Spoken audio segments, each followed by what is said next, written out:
all the ladies from the respectable families of Dwarka went up to the roofs of the palaces just to have a look at the Lord. They considered this to be the greatest festival. But to have a look at the Lord is a great festive occasion, undoubtedly, as it was considered by the metropolitan ladies of Dwarka. This is still followed by the devout ladies of India, especially during the days of the Jhulan and Janmashtami ceremonies. The ladies of India still throng up in the greatest number at the temple of the Lord, where his transcendental eternal form is worshipped. The transcendental form of the Lord installed in a temple is not different from the Lord personally. Such a form of the Lord is called Arch-Vigraha or Arch-Incarnation and is explained by the Lord by his internal potency just to facilitate the devotional service of his innumerable devotees who are in the material world. The material senses cannot perceive the spiritual nature of the Lord, and therefore the Lord accepts the Arch-Vigraha, which is apparently made of material elements like earth, wood, and stone. But actually, there is no material contamination.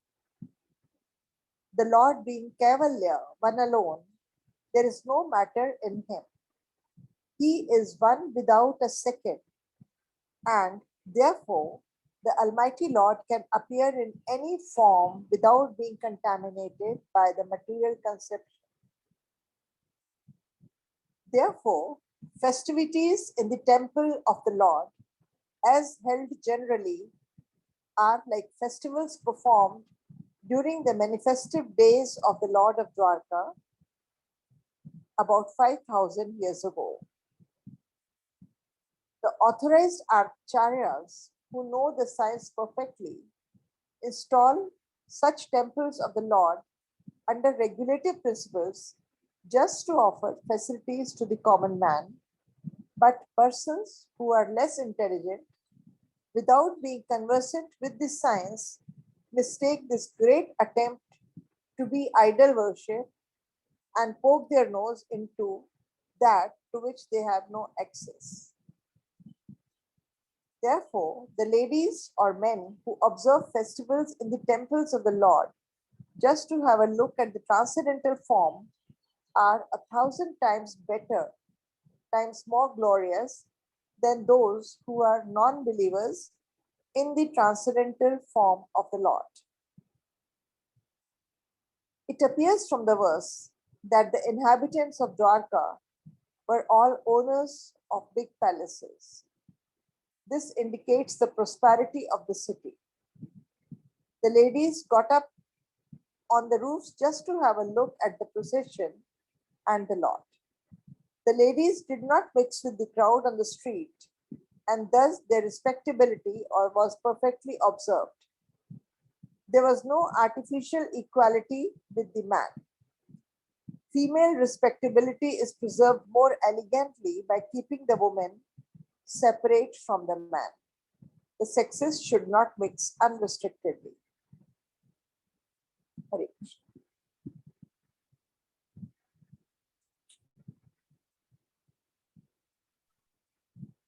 Hare Krishna.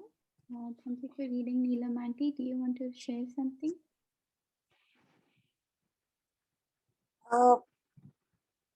The biggest point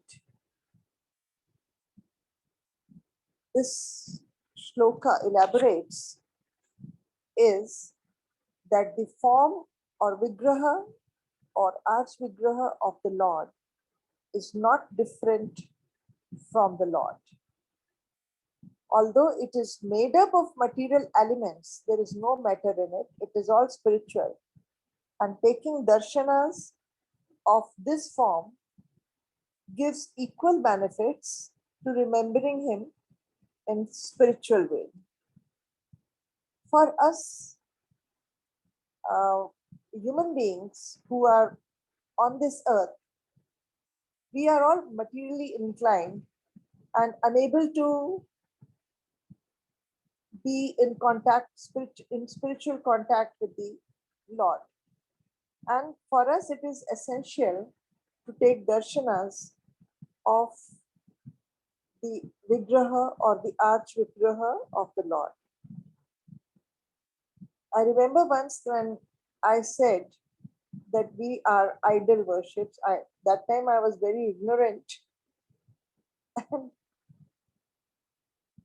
I thought that the forms of the Lord that we worship are idols. They are not idols, they are Vigrahas, and they are non-different from the Lord. And to facilitate the and to make it possible for the common person to be able to look at that form, the temples make it a precedence that at the time of festivals, the temples are open to the public and the public goes there and takes the darshan of the Lord and thus gets spiritually inclined and spiritual benefit from it.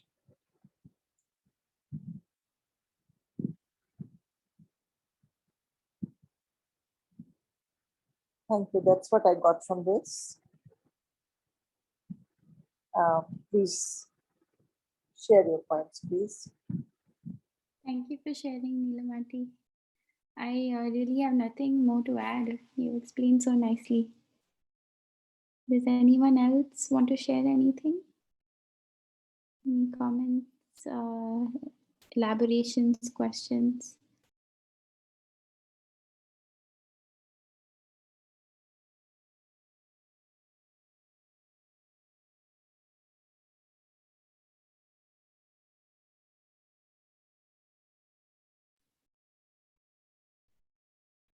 Okay, so I think we can move on to next verse then. Is that okay? I think this purport touches upon a lot of topics. Deity worship, talks about female respectability as well, a little bit towards the end, which is very interesting. So we can tell that how our Vedic culture is so rich from this purport. Okay, we can go to the next one. Any volunteers to read the 25th verse? I can try, Mataji. Nityam nirikshamaणानां Nityam Nirikshamaणाnaam yad api dwarkaukasaam Yada na vrittipyanti hidresha Navruti Tapyanti shriyo dhamangam achyutam.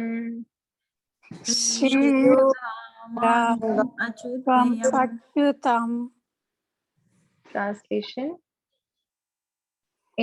The inhabitants of Dwarka were regularly accustomed to look upon the reservoir of all beauty, the infallible Lord, yet they were never satiated. When the ladies of the city of Dwarka got up on the roofs of their palaces, they never thought that they had previously many times seen the beautiful body of the infallible Lord. This indicates that they had no satiation in desiring to see the Lord. Anything material seen for a number of times ultimately becomes unattractive by the law of satiation. The law of satiation acts materially, but there is no scope for it in the spiritual realm. The word infallible is significant here because although the Lord has merciful descendant to the earth, he is still infallible. The living entities are fallible because when they come in contact with the material world, they lack their spiritual identity. And thus the body materially obtained becomes subjected to birth, growth, transformation, situation, deterioration, and annihilation under the laws of nature. The Lord's body is not like that. He descends as he is. He descends as he is and is never under the laws of the material modes. His body is the source of everything that be the reservoir of all beauties beyond our experience. No one, therefore, is satiated by seeing the transcendental body of the Lord, because there are always manifestations of newer and newer beauties. The transcendental name, form, qualities, entourage, etc., are also spiritual manifestations. And there is no satiation in chanting the holy name of the Lord. There is no satiation in discussing the qualities of the Lord. And there is no limitation of the entourage of the Lord. He is the source of all and is limitless. Hare Krishna. Hare Krishna.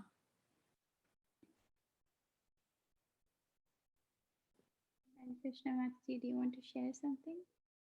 Thank you for reading. So Mataji, Prabhupada very beautifully explained here that Krishna, because he is the infallible one, and if you look at Krishna once, you feel like looking at him, more and more. So you are never satisfied, or he's so beautiful, he is all attractive that you want to look at him over and over again. And it just reminds me that, here in the Atlanta Panihati temple group, they send the temple's picture, deity's picture every day, with different dresses. And every time, the Krishna is wearing all those vibrant colors. Every day, even although the Vigraha is the same, but these dresses, every time you see Krishna, he looks more, more and more attractive every day. So this purport actually reminds me that everything in this material world, when you try to get them, and when you look at them, after some time they become unattractive. You feel like, okay, I've seen it, now I'm done, now I want to see something new, something more.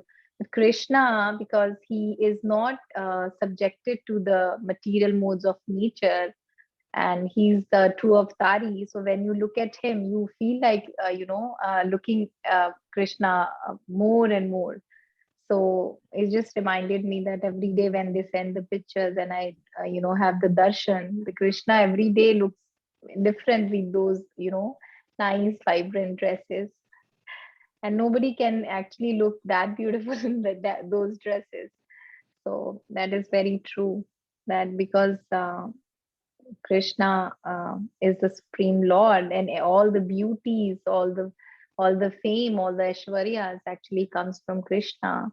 He is the owner, or the reservoir of all the beauty. So, Can you hear it, Mommy? So that's all I wanted to share. Mommy, my unit, I can't hear it. Okay.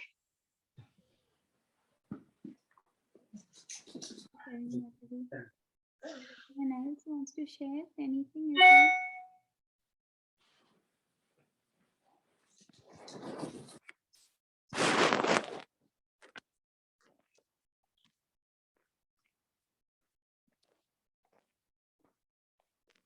Actually, one quote. I think Nectar of Instruction is where I might have read it. Rupa Goswami actually writes that he doesn't know how much nectar there is in the word Krishna, that it appears to have, that when the name is chanted, he desires many mouths, and when that name enters the ears, he desires millions and millions of years. And so similarly, his name is non-different from his form, qualities, and pastimes. So I'm reminded of that, never satiated.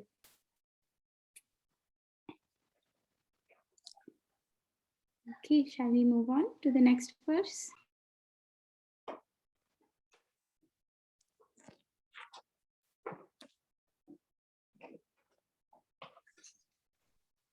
Any volunteers to read 26th one?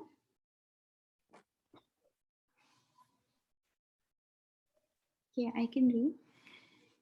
Shriyo nivaso yasyo raha. Shriyo nivaso yasyo raha. Panapatram mukham drisham. Panapatram mukham drisham. Bahavo lokapalanam. Bahavo lokapalanam. Saranganam padambujam. Saranganam padambujam. Translation. The Lord's chest is the abode of the goddess of fortune. His moon-like face is the drinking vessel for eyes which hanker after all that is beautiful. His arms are the resting places for the administrative demigods, and his lotus feet are the refuge of pure devotees who never talk or sing of any subject except his lordship. There are different classes of human beings, all seeking different enjoyments from different objects. There are persons who are seeking after the favor of goddess of fortune, and for them the Vedic literatures give information that the Lord is always served with all reverence by thousands and thousands of goddesses of fortune at the Chintamani Dham, the transcendental abode of the Lord, where the trees are all desire trees and the buildings are made of touchstone. The Lord Govinda is engaged there in herding the Surabhi cows as his natural occupation. These goddesses of fortune can be seen automatically if we are attracted by the bodily features of the Lord. The impersonalist cannot observe such goddesses of fortune because of their dry speculative habit. And those who are artists overtaken by the beautiful creation should better see to the beautiful face of the Lord for complete satisfaction. The face of the Lord is the embodiment of beauty. When they call beautiful nature is but his smile, and what they call the sweet songs of the birds are but specimens of the whispering voice of the Lord. There are administrative demigods in charge of departmental service of cosmic management, and there are tiny administrative gods in state service. They are always afraid of other competitors. But if they take shelter of the arms of the Lord can protect them always from the attacks of the enemies. A faithful servant of the Lord engaged in the service of administration is the ideal executive head and can well protect the interest of the people in general. Other so-called administrators are symbols of anachronisms leading to the acute distress of people who are governed by them. The administrators can remain safely under the protection of the arms of the Lord. The essence of everything is the Supreme Lord. He is called Saram, the Saram. And those who sing and talk about him are called the Sarangas, or the pure devotees. The pure devotees are always hankering after the lotus feet of the Lord. The lotus has a kind of honey which is transcendently relished by the devotees. They are like the bees who are always after the honey. Srila Rup Goswami, the great devotee acharya of the Gaudiya Vaishnava Sampradaya, has sung a song about this lotus honey, comparing himself to the bee. O my Lord Krishna, I beg to offer my prayers unto you. My mind is like the bee, and it is after some honey. Kindly, therefore, give my bee mind a place at your lotus feet, which are the resources for all transcendental honey. I know that even big demigods like Brahma do not see the rays of the nails of your lotus feet, even though they are engaged in deep meditation for years together. Still, O infallible one, my ambition is such, for you are very merciful to your surrendered devotees.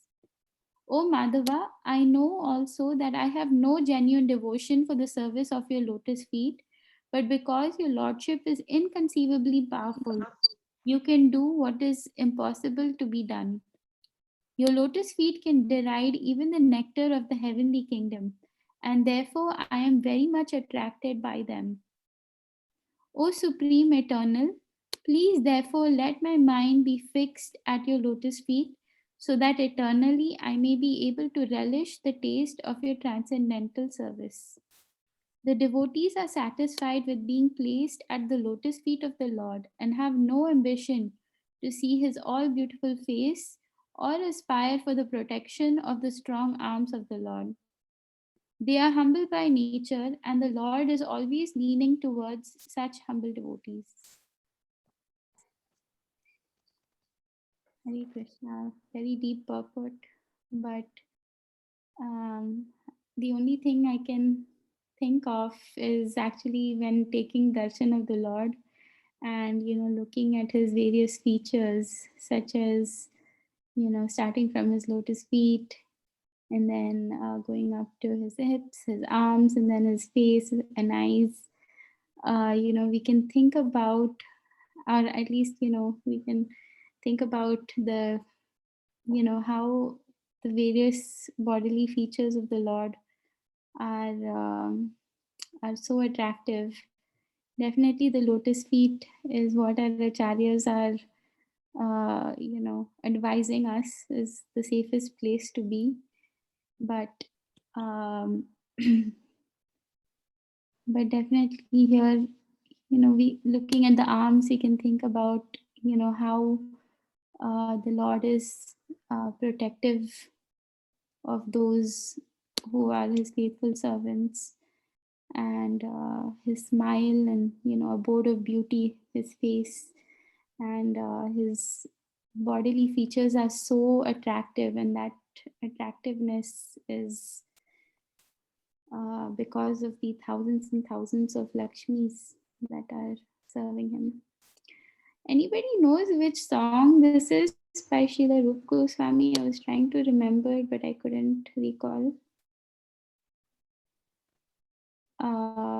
Song about this lotus honey comparing himself to a bee. My mind is like a bee and it is after some honey. Therefore, give my bee mind a place at your lotus feet, which are the resources of all transcendental honey. Anybody knows? I don't know.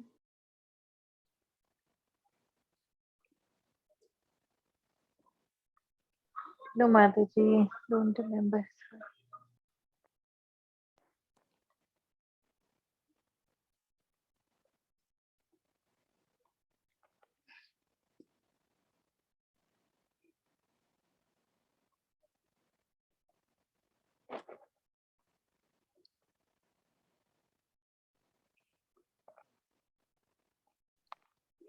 Actually, I used the traditional Google route and I found something. It's a song called Krishna Deva Bhavantam Vande. I've never heard of this song before. Mataji, it's a very beautiful song. I can send you. Yes, Mataji. Yeah, Maybe I sometimes play it in the morning, and it's nice music and Krishna Deva Bhavantam Vande. Yes, Mataji, I'll just send you after the. yes, Mataji. Actually, you should sing for us someday.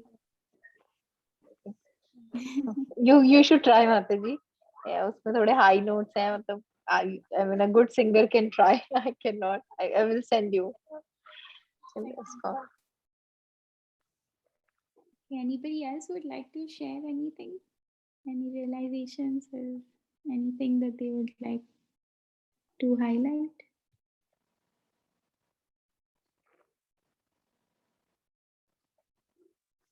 Mataji, I remember that pastime of the gopis where they lament to Lord Brahma that this Brahmaji has made himself has 4 heads. So 8 pair of eyes with which he can see Krishna. And to us, he gave only one face or one head, and with just 2 pair of eyes. And even on those eyes, he gave eyelids, so that when we blink, we lose sight of Krishna. So this was the attraction of gopis to Krishna, that they were never satiated in seeing. They wanted to keep looking at Krishna the whole time, and even those eyelids were an obstruction in looking at Krishna. And they were lamenting to Brahmaji about what kind of head or body have you given to us? What kind of eyes you have given to us with these eyelids? What is the purpose of these eyelids that we cannot see Krishna all the time? It just reminded me of that. Hare Krishna. Yes, Mataji, thank you for sharing. Anyone else wants to share? Abhiram Gopal Prabhu, you want to share anything here? Hare Krishna. No, thank you. I'm relishing what devotees are sharing. Yeah, actually, it's very difficult to understand. In fact, I was just thinking when I read this line here, the impersonalist cannot, these goddesses of fortune can be seen automatically if we are attracted by the bodily features of the Lord. I was just thinking, what superficial attraction I have, or lack of attraction. The impersonalist cannot observe such goddesses of fortune because of their dry speculative habit. So, yeah. Anyway, let's move on to the next verse. Any volunteers to read 27th?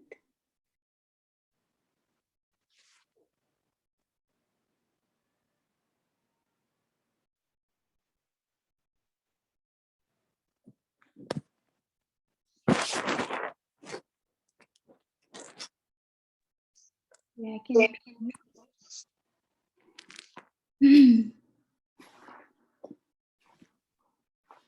I'm going to try a different meter, so please bear with me. I apologize in advance.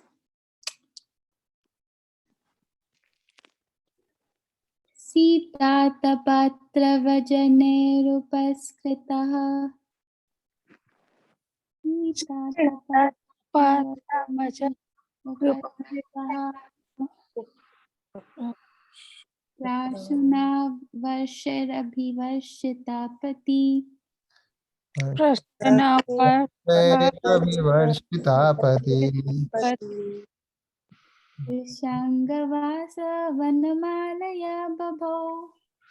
Vishvavasa vanamalaya babau. Gano yatarko dupachapa vaidyutai. Gano yatha Gano yatha Vaidyute. Vaidyutai. Anybody wants to read translation purport? I can read. Hello. Yes, Nirmal Mataji, please. As the Lord passed along the public road of Dwarka, his head was protected from the sunshine by white umbrella. White featured fan moved in semicircles, and shower of the flowers fell upon the road. His yellow garment and garland of the flower made it appear as if the dark cloud were surrounded simultaneously by sun, moon, lightning, and rainbows. Purport. Sun, moon, rainbow, and lightning do not appear in the sky simultaneously. When there is sun, the moonlight becomes insignificant. And if there is a cloud and rainbow, there is no manifestation of lightning. The Lord bodily hue is just like new monsoon cloud. He is compared herein to the cloud. The white umbrella over his head is compared to the sun. The movement of the bunch hair fan of the flukes is compared to the moon. The shower of the flowers are compared to the star. His yellow garment are compared to the rainbow. So all these activities of the firmament being impassible simultaneously, factor cannot be adjusted by comparison. The adjustment is possibly only when we think of unconceivable potency of Lord. The Lord is all powerful, and in his presence, anything impossible can be made possible by inconceivable energy. But the situation created at the time of his passing on the road of the Dwarka was beautiful and could not be compared to anything beside the description of the natural phenomena. So this is kind of more like a description of the Krishna when he was passing through the road of the Dwarka. And I mean, all these things are that the hair was protected by sunshine, by white umbrella, and the fan was moving in semicircle. The shower of flower fell on the road, and the yellow garment and garland of the flower made it as if the dark cloud were surrounded simultaneously by sun, moon, lightning, and rainbow. So this actually, everything is compared to something else. So it's like sun, moon, rainbow, and lightning, everything doesn't appear at the same time. So when the sun is there, moon doesn't appear. When the cloud and rainbow is there, the lightning is not, there is no lightning. So this is how they are kind of describing that comparison of everything that was happening was like compared to the nature. So it was like the white umbrella over his head was compared to the sun. The bunch of the hair and fan is compared to the moon, and the flowers are compared to the star, and yellow garment are compared to the rainbow. So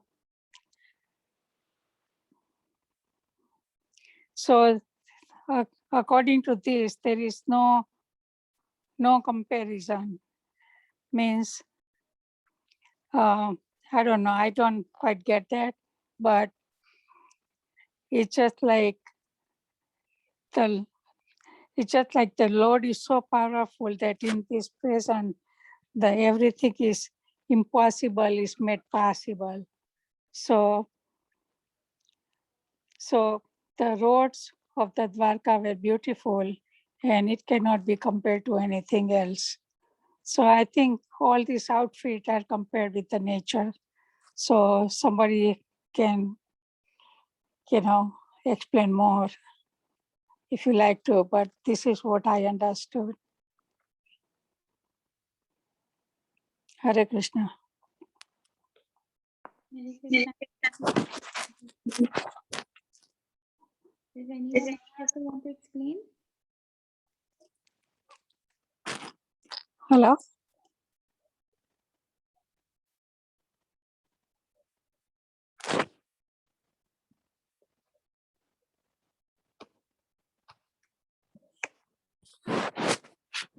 Hare Krishna. Hare Krishna, Mataji.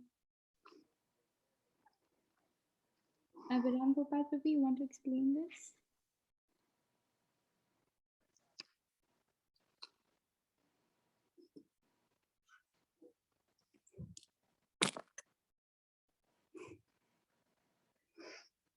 Maybe Natasha Yes, Natasha, Mataji or somebody else can. Natasha Mataji, Rakshita Mataji, Rajni Mataji, Anita Mataji, Neelam Aunty, Itki Mataji.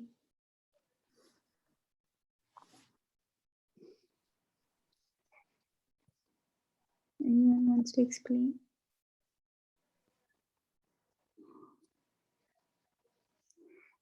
It's just like when you just read the description, you are just kind of like absorbed in that scene, you know. It's just like everything is happening in front of your eyes. It just is so amazing the way it is described. Yes, Mataji. This is a very unique description of Krishna appearing like a dark cloud surrounded by sun, moon, light, and rainbows. It sort of reminds me of the Narasimha pastime, where how Krishna defied Hiranyakashipu's, the boons, the conditions that he offered when he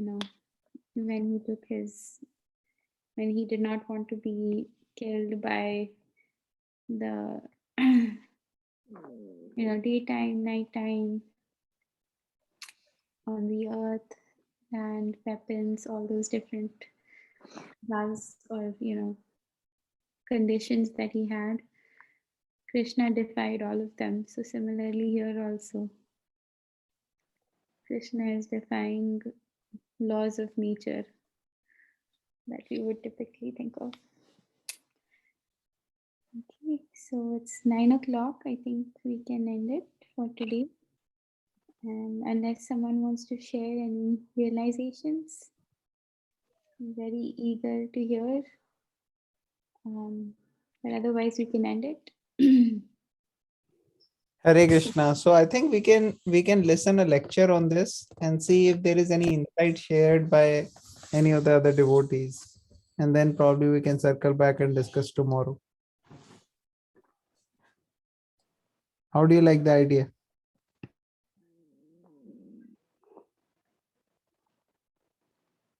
Yeah, that's a nice idea. To definitely do that.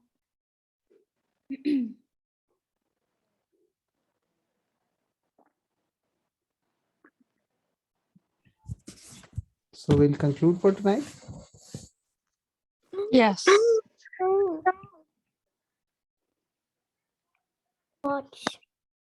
Okay.